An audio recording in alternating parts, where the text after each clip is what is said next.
I'm honored again to present this next gentleman I've known for a while. Mr. Roberto Herbie Flores.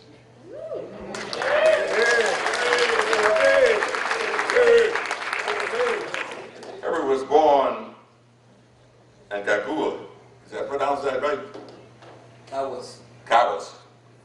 Thank you. I just had a Spanish lesson. Puerto Rico, into a family familiar with the struggle for subsistence. It was during his formative years that he first chose to identify himself with economically deprived, multicultural groups and devote himself to service in their behalf, or on their behalf. He moved to Springfield, Massachusetts with his family in 1965. He came at an interesting time. A Vietnam combat veteran, he served in the United States Army and was honorably discharged in 1969.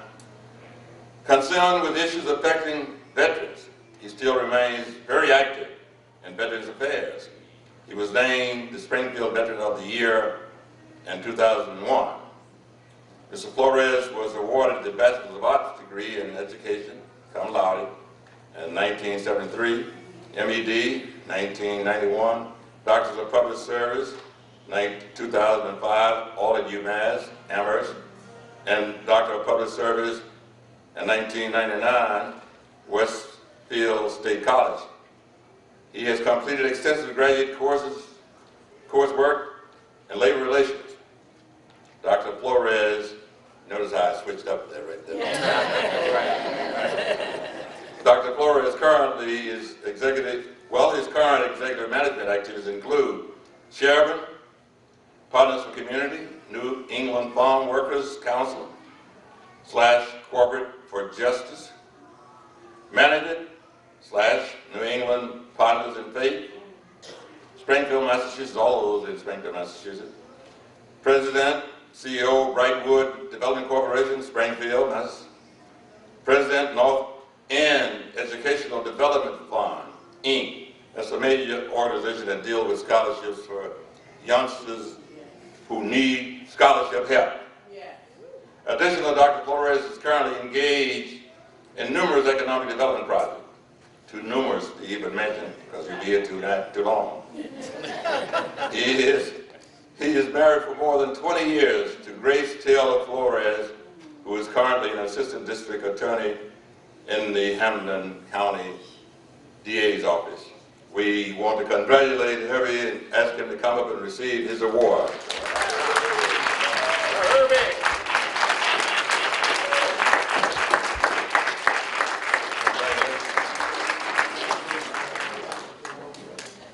From the NABvets chapter 00102 of the National Association of Black Veterans, which is proud to present Herbie Flores with the first annual recognition award. We present this with gratitude and honor for your devotion that you have paid to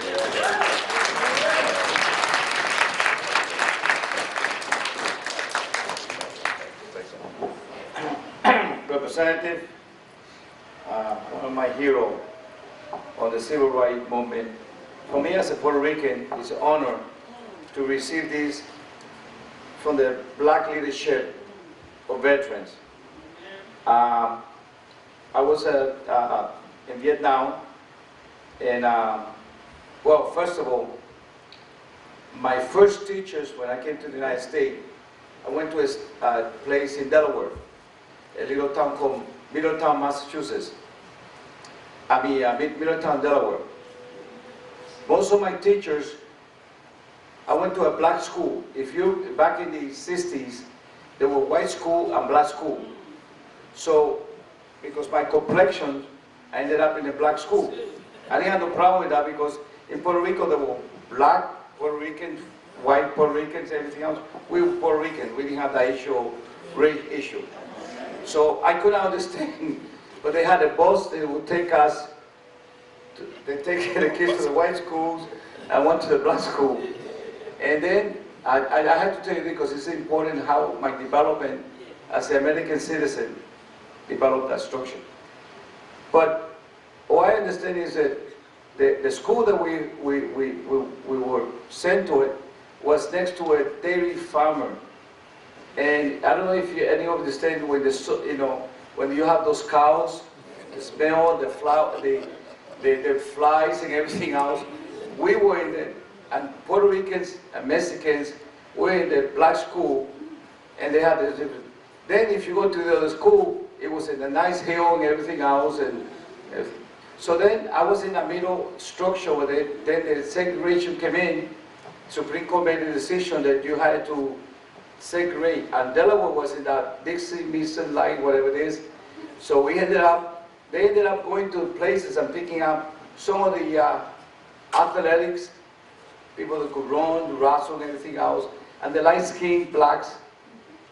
So I fell into the light-skinned Puerto Ricans. So they sent me to the white school, and it was a nightmare. Because when I was in the black school, I feel comfortable. Going to the white school, we had to go together to the bathroom, so we didn't keep it up. So that was welcome to America by America. So I think it's important. So later on, when I came to Springfield, Massachusetts, it was different, and we had at that time we had. It was like dying day, that whole structural education. So one of the things that happened is when we went to the service. So when I ended up in Vietnam in a helicopter unit, all my pilots, everybody else were white because you had to have certain skills. So, but the interesting thing that I noticed, I was one in the whole unit, 128 aviation unit. We were like in full oil, and most of the people, pilots, co-pilots and everything else were white and Irish. I was able to meet with some of my friends there, and I had relationship with a lot of Irish guys. And again, it's important to understand is, they told me, say, Herbie, this is what you have to do to stay alive and go like that. And once in a while, we had Hummers that we put in everything else, communication. And one day they gave me one that had the Dixie fly, and we put it in. And we go, what the hell is this? But you put it in because when you work in a unit, you have to work with the whole unit. Yes, all of you now understand. But the lesson that I learned over there was when we would fly people into the field, and we could have flown somebody like Mr. Walsh to the field, and they were white, black, Chicanos, and Spanish. But the interesting thing that I haven't told these people, I haven't said to a lot of people this over here is, we dropped more blacks, Chicanos, and Puerto Ricans, and poor whites into combat than anything else. And then at the end, we had to go back and pick up those people or bodies. And what happened is, that story about what happened in terms of that crazy insanity that was going on there had not been told from a Puerto Rican or black perspective. And at some point, before we all die, I think we have to put that in perspective to understand this, the commitment that we as blacks and Puerto Rican and Chicano, we have for this country, and the love we have for this country. And what's going on today, and I asked some of my friends, Donald Trump is still my president. It's kind of insane. They understand that many of these people fought for this country right there, and they never returned. They went back in and everything else. And I want to say to my black brothers and sisters that were there, some as nurses and some of the infantry, they were proud of what they did for this country. And if you go into it anywhere, so again, I haven't talked so much about this, but my job was in a corner. And We protected every brother that went to the field. We didn't care about the color of the skin, or whether they were Irish, or whoever they were. We went back and picked it up and supported. The whole thing is that I haven't told this to anybody, because I have in my wall there. I have 2 air medals. You know what air medals are? I do. You have to fly 25 missions, the combat mission. I got 2 of those. And there are many blacks in Puerto Rico that have that, and nobody recognizes that. So again, I want to say to you, thank you for this pleasure and this honor. Love you. Thank you.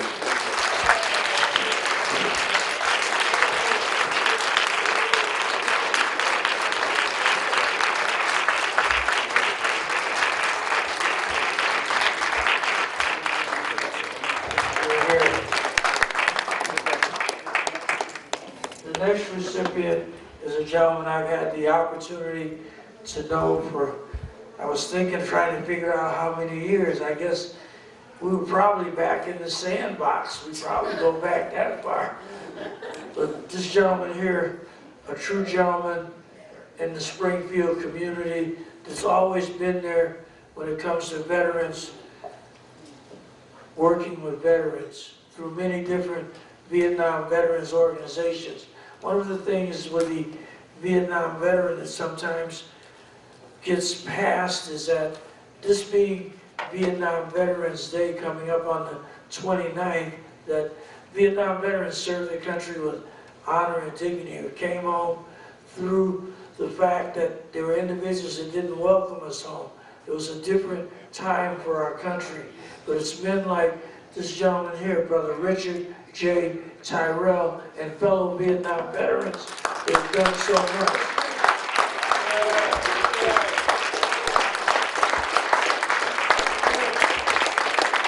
Richard was born and raised in Springfield. He joined the Marine Corps in 1967, served until March of 1978. From October 67 to June 69, he served in Vietnam with the 2nd Battalion, 4th Marine Regiment, the Magnificent Bastards. The rest of his time in the course was an air traffic controller. While serving, Richard was awarded the Navy Commendation, Medal for Valor, 2 Purple Hearts, the Vietnamese Cross with a Bronze Palm of Gallantry, the Vietnam Service Medal with 3 Bronze Stars, the Vietnam Campaign Medal, the Good Conduct Medal. Richard was the founding member of the Winchester Square Vietnam Era Veterans LTD of Springfield, and the Disabled DAV, Disabled American Veterans. He was appointed as the Commissioner to the Mayor's Commission on Disabilities by Mayor Charles Ryan, and has been reappointed by Mayor Sarno. Additionally, he has served as the Chairman of the Springfield Veterans Activity Committee since 2005. Well, my Lord, that's a stroke. We worked him on that one. Sure did. We worked him. Mr. Richard is married to his wife of 35 years, Patricia A. McKay, and he is the father of 1 daughter, Hillary M. Regal. To you, my friend.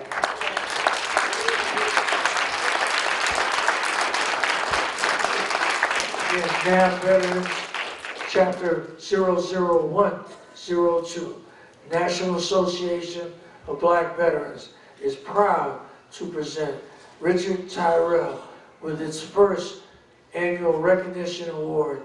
This award is presented in recognition of the positive contributions you have made to the greater Springfield community and to our nation as a Vietnam veteran.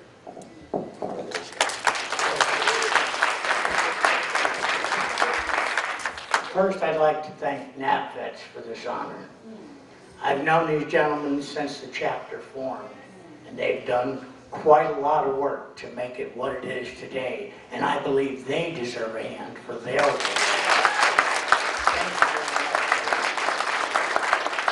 And I'm really honored to be here with 3 friends of mine and a new friend, Reverend Dawson, to be honored tonight. Yes. And I will remember this for the rest of my life and beyond. Thank you very, very much.